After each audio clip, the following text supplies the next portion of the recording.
Kane, Isak, Bowen, wildcard 8, wildcard 9, -8, Maddison, Fofana, wildcard 8, wildcard 9, -4.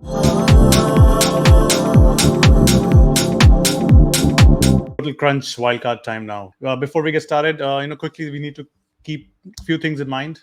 Whether you're playing a wildcard in 8 or 9, you need to obviously weigh the pros and cons of game week 8 versus game week 9 wildcard because fixtures are different.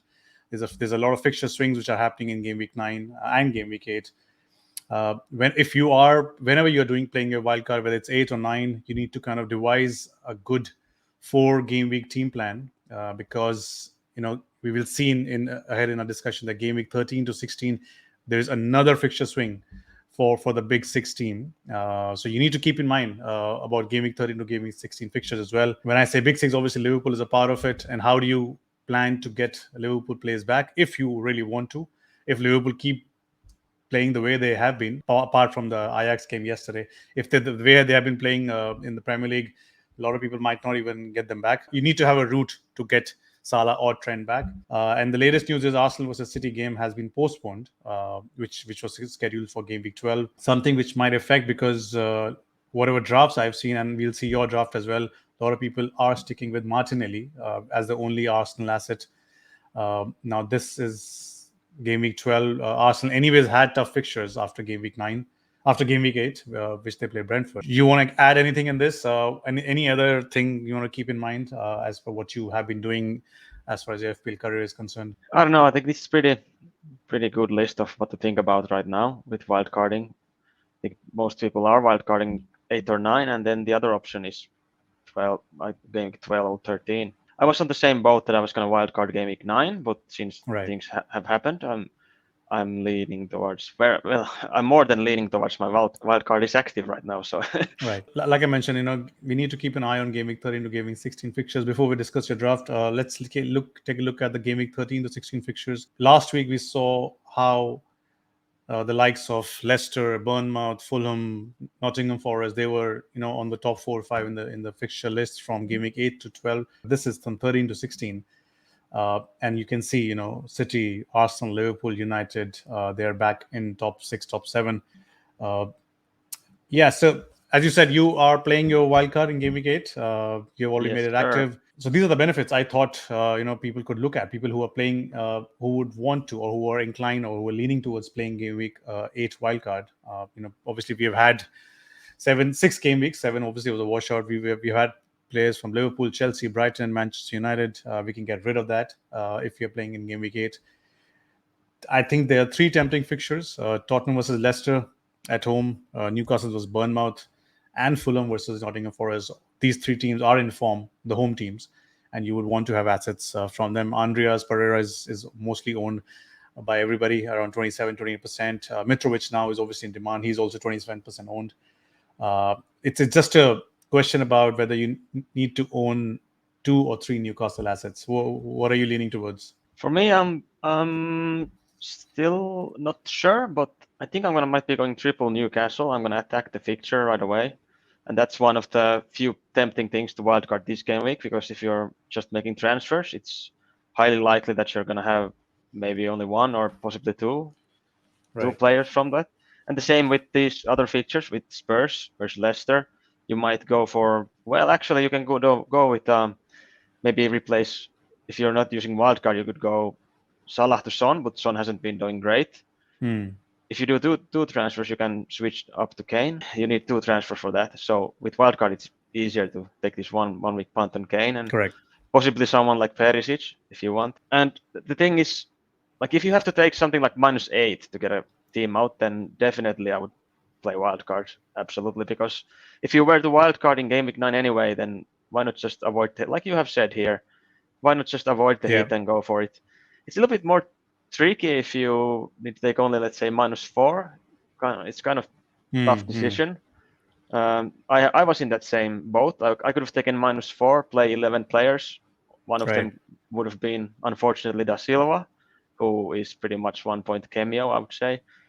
So it was a tough one, but I ended up going for the wildcard this game week. So Going back to Tottenham, they did play. Obviously, they didn't have a good result on Champions League yesterday, but they did. yeah, They played on Tuesday night, and then I think the next game, the Premier League game, was on Saturday night. So there's ample rest for the likes of Perisic. And before they played in Champions League, they had a full week kind of a rest because there was no game week 7 fixtures. So yeah, so I think Perisic is a fair shout, and I think Leicester game needs to be targeted. They yeah, are bottom of the table. Bournemouth, yes, Bournemouth has shown a kind of a form, typically at home, and it's Newcastle who are playing at home. So this is definitely a game to be targeted again. And Fulham versus Nottingham Forest. Nottingham Forest is the worst team in terms of defense, and Fulham, we know, are flying in terms of attacking numbers. So how about price movements? Can that also be a factor? yes, that for sure can be a factor. If you have players that you would wildcard in game week 9 anyways, and they are going up in price this week, so that's going to be also an issue for you and a point for wildcard 8. So you can get them in before their price goes up more. Or if you have players that are going down, like example, I had Archer in my team and he's projected to drop before a deadline, and let's say Pope is going up at least, and I would Right. have had him anyway in game week 9 as well. But now I can get them, and it's at least a 0.2 swing already on those two players.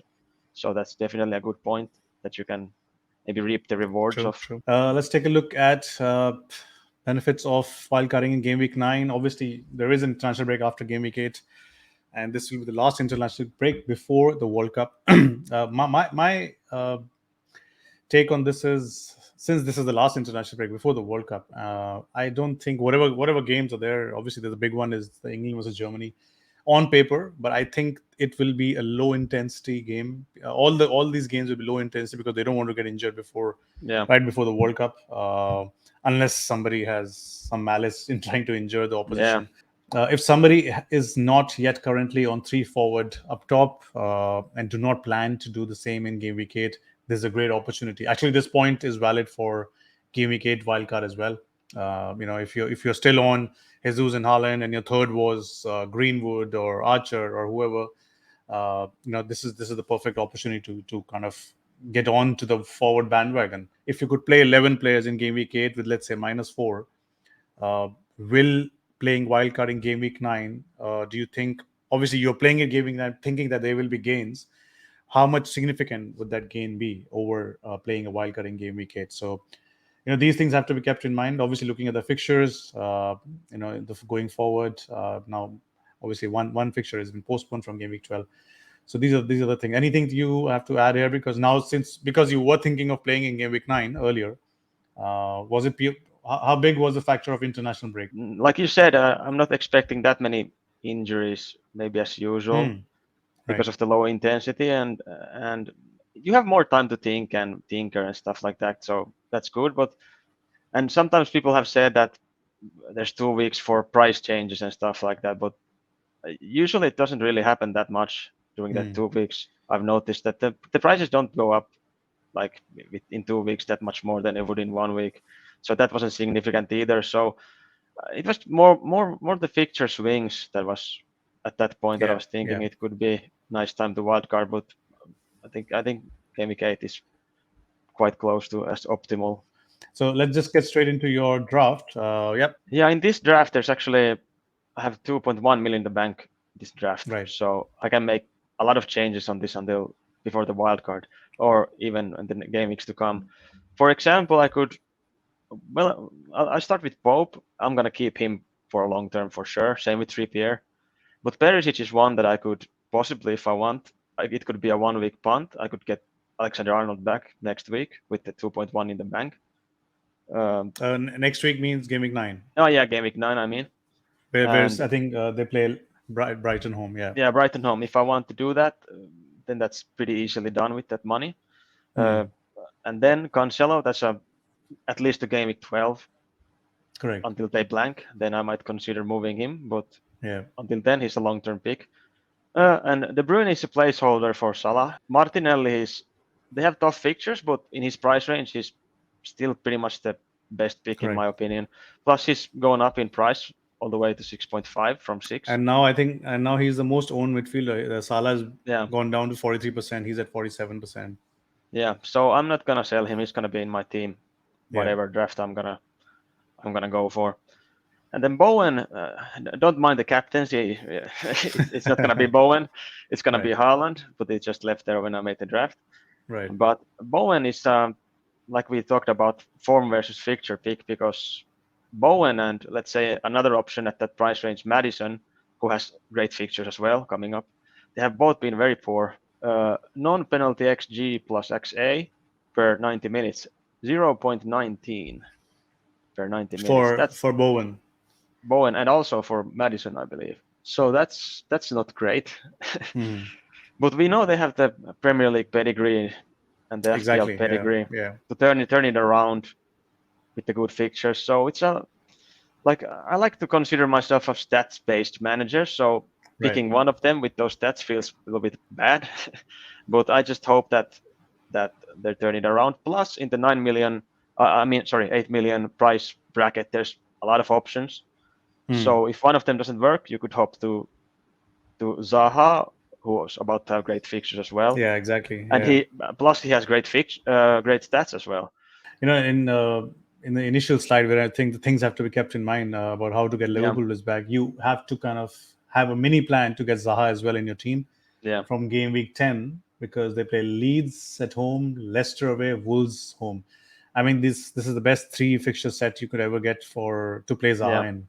yeah, And he's the talisman. You don't want to get anybody from Crystal Palace. Maybe Guaita is the goalkeeper, but Pope is Pope, and Newcastle is a better defense. Though to be honest, it's a as of now, Crystal Palace is a better defense than Newcastle in terms of expected goals conceded. I think Crystal Palace is fourth, Newcastle is at seventh, and I think Crystal Palace has faced worst opponents in terms of their fixtures. Opening fixture, it was quite bad.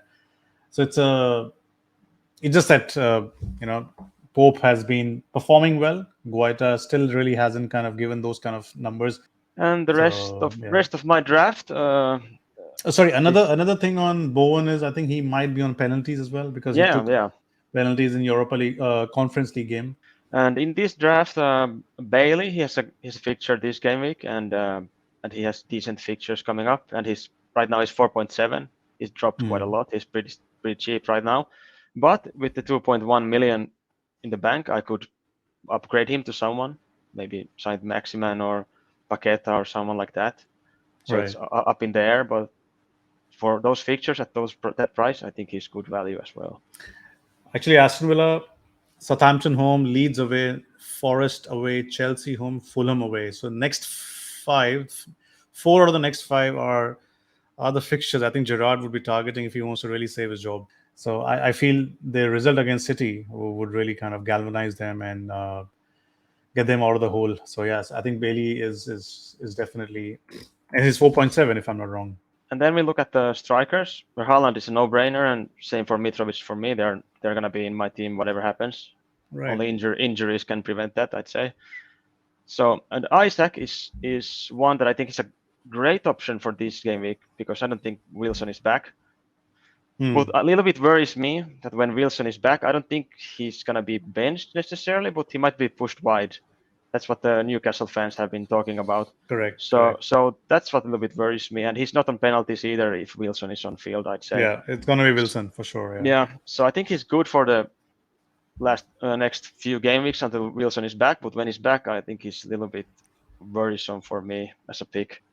Emerson is he's cheap, but he's a little bit risky with Cresswell coming back to fitness. So Correct. his Correct. minutes might be managed, but he's cheap guy who could get minutes with great fixtures. So he's not a bad pick. Now, obviously, there are a lot of drafts. I'm sure you would also have seen that most of the drafts are going double Newcastle defense. Bournemouth home, yeah, it's fine. They might get a clean sheet. Fulham away, um, That's a I tough one. that's a tough one. If they keep a clean sheet on that, I would love to see the odds on the clean sheet there. Then it's Brentford home. Brentford is decent, but yeah, it's Newcastle at home, so they should keep a clean sheet. Then Manchester United away. I'll be surprised if they keep a clean sheet there.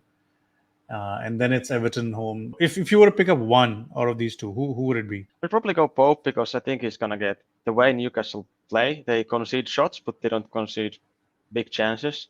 Hmm. I think he's gonna make a lot of saves, so I think I'll probably prefer Pope. Good for bonus and good for save points as well. So if I had to pick one, I'd probably pick Pope. Trippier, on Right. the other hand, is great for bonus as well, to be honest, because he's giving corners and free kicks and stuff Yeah. like that. Exactly. So it's Yeah. gonna be a bonus magnet as well. But I would possibly go for Pope. It's not that. It's quite difficult actually when you think about it. You could actually go for, let's say you keep Trippier and then you go for Guaita from Crystal Palace, let's say. Right. Of course, now it's a little bit they are blanking this game week, so it's not good Correct. this game week. But let's say you wild card in 9, let's say, then I think it could be a good combination of maybe keep Trippier and then get Guaita. I'd say that's a good option in my opinion as well. Absolutely, because it's quite criminal not to take Crystal Palace defense being the fourth best defense, and people not looking at Crystal Palace as their assets. Obviously, because I understand game week 8 is a blank, and I think they play Chelsea in 9, and I think mostly people are going to be targeting Zaha instead of any defenders. I made 2 drafts, one with Kevin De Bruyne and one with Kane. So Right. to be honest, right now I'm preferring the Kane one. So that would mean going when I'm looking at this team, I would get Kane instead of Isak, Hmm. and I would get instead of De Bruyne, I would get Saka, and Right. then for Bailey, I would get Saint Maximin if he's fit. If he's If fit, he's okay, yeah, if he's not fit, I could consider Pacqueta, I believe, if that's his name, yeah, yeah, because he hasn't been in Premier League for a long time now, but in Lyon last season he posted pretty nice numbers. right, His non-penalty XGI for per 90 was 0.54, so that's pretty good. Sure, it's a different team and different league, but he has potential. A little bit of a gamble because we haven't seen much of him in Premier League, yeah, but he could be an option. And if I do that, I might go for Maddison instead of Bowen. Sure, it's an individual game and they're individual players, but still it feels good to hedge it a little bit and go for absolutely. Maddison. And double West Ham midfielders would be, I think, Yeah, for the team who's not in form. I think it will be ideal to just pick up one asset and then target them. And obviously, Paqueta is a new guy, as you said. Jury's still out on him, as in yeah. how good he's gone. But he was involved in the games that he's played till now, so that's interesting. And Yeah, with that draft, if I had with Bowen, I had another 8 million guy in Saka. The plan would be to have him in game week 8 and 9 because I believe he has the best picture of the 8 million guys in game week 8. hmm, Game week 9, they'll have Spurs, which is not ideal, but I believe there's going to be goals in that game anyway. So he could get yeah, something out of correct. it. But then after that game week 9, I would change Saka out and get Zaha in Yeah, for game week 10 that we talk yeah, about. That would be my plan. That's one reason why I like the draft as well with Kane. I would have right. 2 8 million guys, and it would be easy to move for Zaha, who has great fixtures from game week 10 and also great stats. I'll quickly go to game week 9 draft. Just to give a disclaimer, I already have played my wildcard in game week 3, but I thought that I will just make a game week 9 draft for comparison reason. Um, uh, so obviously I've gone for Neco Williams over, just to compare with the game week 8 one that you made. Neco Williams over Emerson, because I think uh, Nottingham Forest have some decent fixtures, and this guy will be in the middle of all the action. Obviously, goalkeeper is Pope and Olsen. Olsen might change to Iverson, because there are some rumors about Ward would be kind of rested, and Iverson might start be playing for Leicester. We'll have to see that. One strange thing would be in this would be that Alexander Arnold is there. This is primarily to target the Brighton game, and again I'll repeat, this is a game week 8 draft wildcard, a game week 9 wildcard draft. Obviously, Martinelli is there. Gone for De Bruyne, Mitrovic, Haaland, and I've gone for Solanke. Now, if we were to kind of see Bournemouth's Fixtures, Newcastle home, that's a tough one. Then it's Brentford, Leicester, Fulham, Southampton. And if I were to go back to see 13, then Bournemouth, then yeah, West Ham, Tottenham, Leeds, Everton. So he has 5.7, and he is something who you can kind of, bench as well in some occasions. This also kind of helps you to have De Bruyne in your team. This is again in this case I have around 2 million in the bank, so it's an easy move to Salah. Once I can move De Bruyne out. Having said that, I would have to say for De Bruyne, he's a big game player, Yeah. and City are playing big games. But again, this postponement of Arsenal. Yes, you can target the remaining 2-3 fixtures, but three putting three people on the bench from City would be too much. So you'll have to kind of figure out a way to really get him out of the Yeah. team and get Salah in. So yeah, James again, James, Cancelo, Trippier. Obviously Maddison. I've gone for Maddison here, not for Bowen, because I feel again like what I said about Gerrard. If he was to kind of secure his job, next 4-5 fixtures are the time he needs to kind of confirm it. Same is the case with Leicester now. After the game week 8 Tottenham fixture, the fixture that Leicester has, if Brendan Rodgers do not target that, he's again his job is in serious danger. So Maddison again is the talisman. I think for game week 9, one of the most interesting things versus game week 8 is that there's a great argument to have more Liverpool players straight up at game week 9.